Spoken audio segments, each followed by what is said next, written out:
This is a Solar Solutions little solar shed light I got recently. That's just one of the guineas. This is the photovoltaic module for just a little 1 watt and change, probably under 2 watts amorphous module.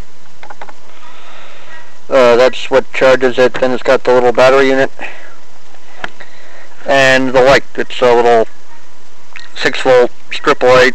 Uses a little F10T4 amp, 6120 Rankine, and it uses as a battery a little 6-volt 4 ampere hour gel battery, which is kind of a stupid battery to use in this application because they don't like to be really gel batteries especially, they do not like to be continuously charged, what this does.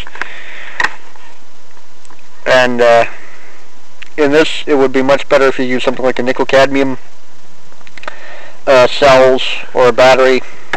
And if I can find a little 6-volt, at least 4 ampere hour nickel-cadmium battery, or 5D nickel-cadmium cells or F cells or something like that, because a cell is not a battery, vice versa.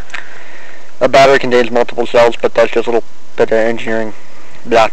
I'll transplant that in. It's fairly simple in the internal architecture. It's fairly similar to the Harbor Freight charge controller. It just uses a little LM358 dual low power operational amplifier.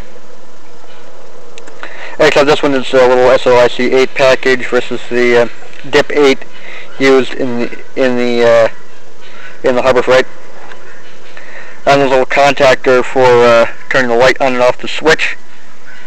It does not on its own switch the light, because it's a little tiny toggle switch that you can get for $1 or so a piece from Marlin P. Jones or Jameco or et al. And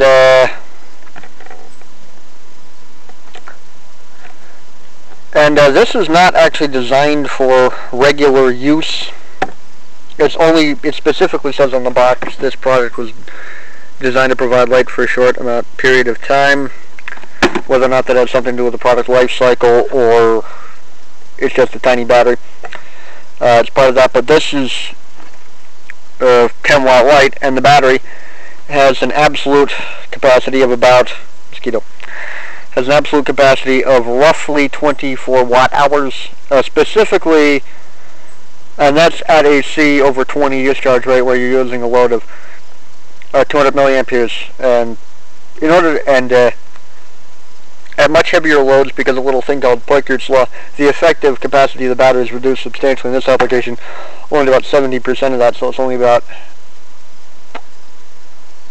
16 watt hours or so.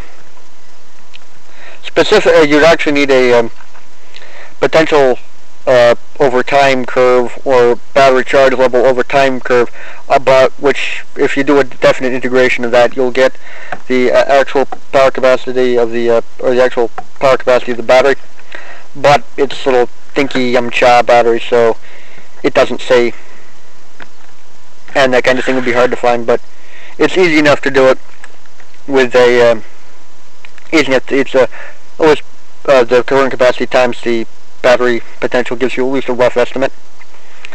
But that's the light. It's okay for certain applications. Like I've got another one of these out in our sheds as a temporary light because mice ate the supply cable for the light.